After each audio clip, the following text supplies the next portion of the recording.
Paryż to miejsce, które trzeba odwiedzić chociaż raz w życiu. Nazywany jest także stolicą świata, choć to raczej już historia, z którą nie wszyscy Francuzi chcą się pogodzić. Paryż wciąż jednak przyciąga tłumy turystów z całego globu i utrzymuje miano miasta miłości.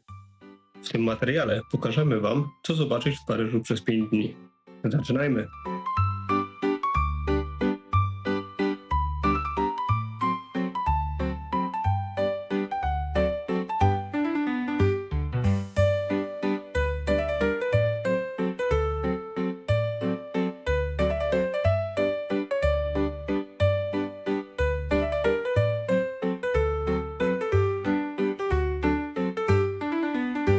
To miejsce zna każdy, z pocztówek, z filmów, zdjęć, ale nic nie równa się z tym momentem, kiedy stoisz u jej stóp i zadzierasz głowę do góry.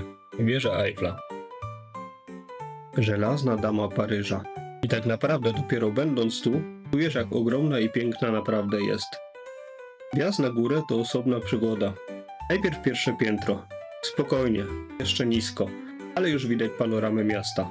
Potem drugie, więcej przestrzeni, więcej zachwytów. A potem szczyt. I wtedy dzieje się coś magicznego. Widok 365 stopni. Paryż w pełnej krasie. Sekwana jak wstążka. Katedra Notre Dame w oddali. Dachy jak z obrazu. I nagle robi się cicho. Bo są takie miejsca, które mimo tłumów potrafią dać Ci spokój i wzruszenie. Nie wiem, czy to wysokość, czy ta świadomość, gdzie jesteś, ale to zdecydowanie jeden z tych momentów, które zostają z Tobą na długo.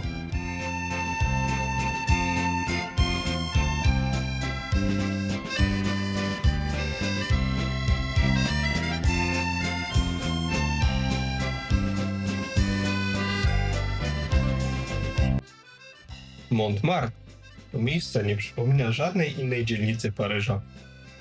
Tu wszystko dzieje się trochę wolniej, jakby czas przystanął na moment i postanowił napić się espresso. Wąskie brukowane uliczki, kawiarenki, gdzie pachną kawą i masłem. A na rogach artyści z pędzlami i szkicownikami. To tu kiedyś spacerowali Picasso, Monet, Van Gogh, a dziś spacerujemy my. I czujemy się trochę, jakbyśmy weszli do filmu. Każdy zakręt to nowe ujęcie. Balkon z pelargoniami, kot śpiący w oknie, muzyka uliczna, która nie jest tłem, a tworzy klimat.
nietriumfalny. Powstał na polecenie Napoleona Bonaparte, by uczcić zwycięstwa jego armii. Jednak to, co zaskakuje, to fakt, że wśród 660 nazwisk wyrytych na ścianach monumentu, nazwisk generałów, bohaterów i dowódców, znajdziemy także nazwiska Polaków. Są tam m.in. Łupicki, Dąbrowski, Zajączek czy Kniaziewicz, dowódcy legionów polskich, którzy walczyli u boku Napoleona. Ale to nie wszystko. Na wewnętrznych ścianach łuku widnieją także nazwy miast, w których Polacy walczyli, na przykład Ostrawa czy Gdańsk.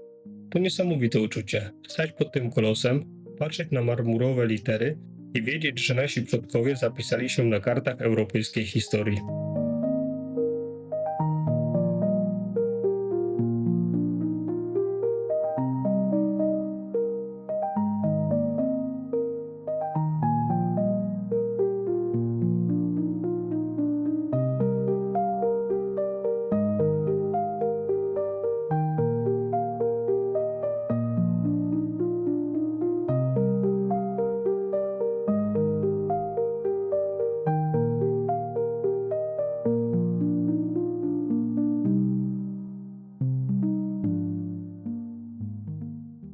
Naszym ulubionym sposobem na zwiedzanie jest spacerowanie. Jeśli jesteście w Paryżu, polecamy spacer wzdłuż Sekwany. Po drodze możecie natrafić na takie atrakcje jak most Aleksandra III, Louvre czy katedra Notre Dame. Wieczorny spacer z pewnością ma swój niepowtarzalny klimat.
A teraz zapraszamy na rejs po Sekwanie. To bardzo romantyczna atrakcja Paryża.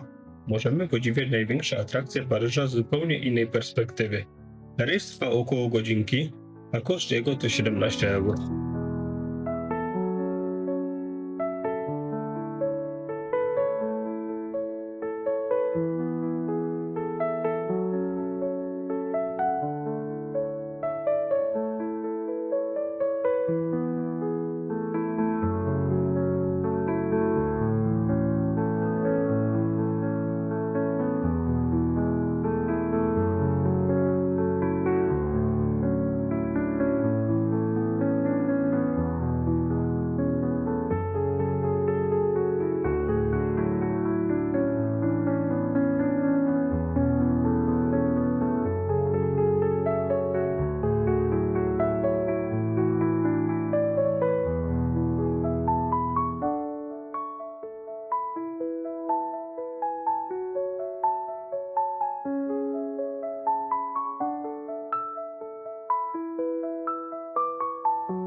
W samym sercu Paryża, nad brzegiem Sekwany, stoi miejsce, które przez wieki gromadziło nie tylko dzieła sztuki, ale też historię ludzkiej cywilizacji. Louvre. Dawniej Pałac Królewski. Dziś jedno z najważniejszych muzeów na świecie. Louvre to ponad 380 000 obiektów, z czego około 35 000 jest wystawionych. To tu znajduje się Mona Lisa, Leonarda da Vinci, najsłynniejszy portret w historii. Obok niej Nike z Samotriaki, dynamiczna skrzydlata bogini zwycięstwa, i Wenus z Milo, uosobienie klasycznego piękna. Uwaga praktyczna. Louvre jest ogromny. Ponad 70 000 m2 wystawy. Jeśli nie chcesz się zgubić, warto mieć plan albo ściągnąć aplikację.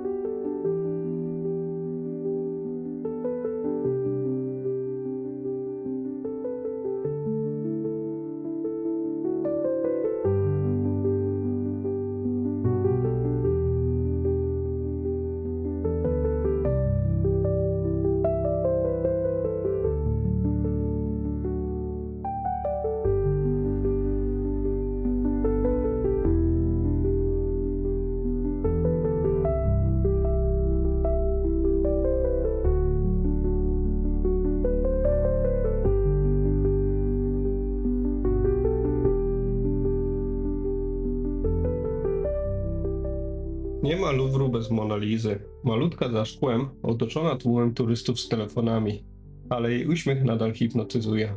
Leonardo da Vinci namalował ją ponad 500 lat temu. Ciekawe, co by powiedział, gdyby zobaczył, co się wokół niej dzieje.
Saint-Sulpice to nieoczywista atrakcja w Paryżu. To miejsce będzie bardzo dobrze znane dla fanów książki lub filmu Code da Vinci. Nie ukrywam, że w środku zrobił na mnie ogromne wrażenie. Jest tu wyczuwalny taki filmowy klimacik. Zdecydowanie polecam. Wejście oczywiście jest darmowe.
Spacerując po Paryżu, mijamy ogrody luksemburskie.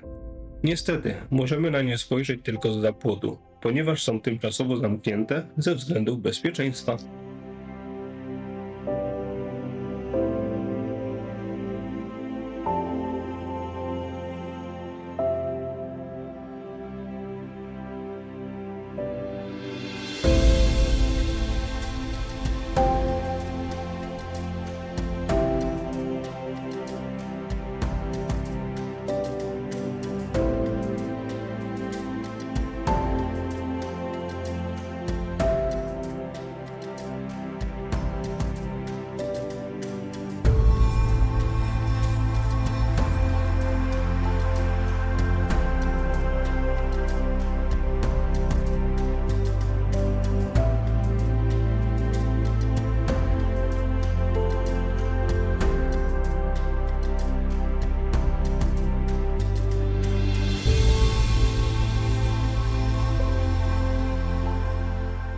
Panteon w Paryżu. Ikona historii i kultury. Wnętrze tego budynku kryje nie tylko bogactwo architektoniczne, lecz także niezliczone historie wielkich postaci związanych z francuską historią. Panteon jest miejscem bardzo ważnym również dla Polaków, ponieważ spoczywają w nim prochy Marii Skłodowskiej-Curie.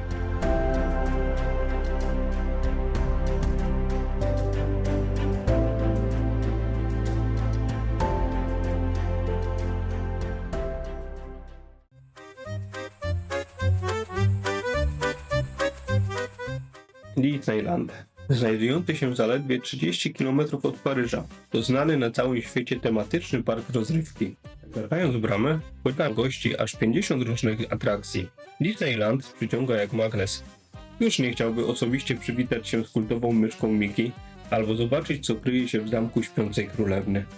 Ciężko nawet ocenić, czy parkiem i kultowymi postaciami bardziej cieszą się dorośli czy dzieci.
gotta make a splash. Oh,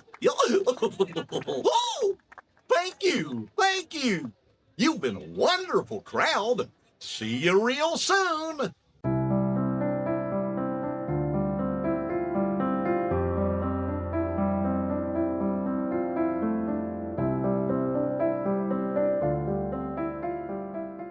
Wersal to nazwa miasteczka położonego zaledwie około 20 km od centrum Paryża. Jego główną atrakcją jest wspaniale zdobiony barokowy pałac wersalski. To posiadłość należąca dawniej do królów Francji. Sam pałac jest wielkim budynkiem, a w przylegającym ogrodzie i parku można spędzić cały dzień.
Położony w samym sercu stolicy Francji, Parc des Princes jest żywym świadectwem bogatej i ekscytującej historii francuskiej piłki nożnej.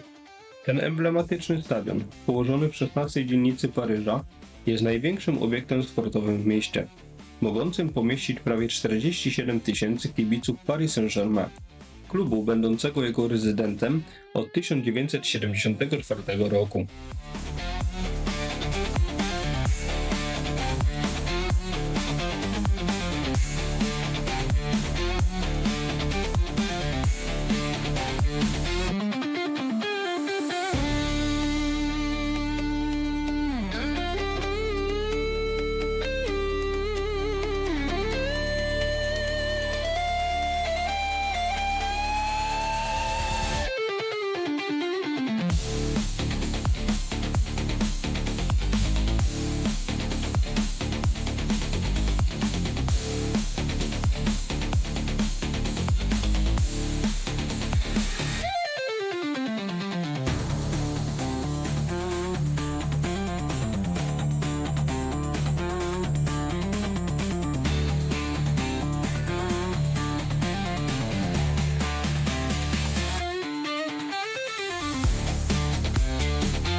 I to już koniec naszej paryskiej przygody. Trudno opisać, jak bardzo ten wyjazd się udał. Był dokładnie tym, czego potrzebowaliśmy. Chwile zachwytu, sporo chodzenia i masy zdjęć. Paryż zaskoczył nas bardzo pozytywnie. Jest czysty, zadbany. Jeśli mieliście takie obawy, spokojnie, można je odłożyć na półkę z mitami. Mała wskazówka dla tych, którzy planują wizytę. Unikajcie noclegów w dzielnicach 18, 19 i 20. Taniej ale klimat zdecydowanie mniej przyjemny. Hałaśliwie, mniej bezpiecznie i bez tej paryskiej magii. Podsumowując, Paryż nas kupił. I kto wie, czy tutaj nie wrócimy. Jeśli podobał Ci się ten film, zostaw łapkę w górę, subskrybuj kanał i włącz powiadomienia, żeby nie przegapić kolejnych podróży. Do zobaczenia w następnym vlogu.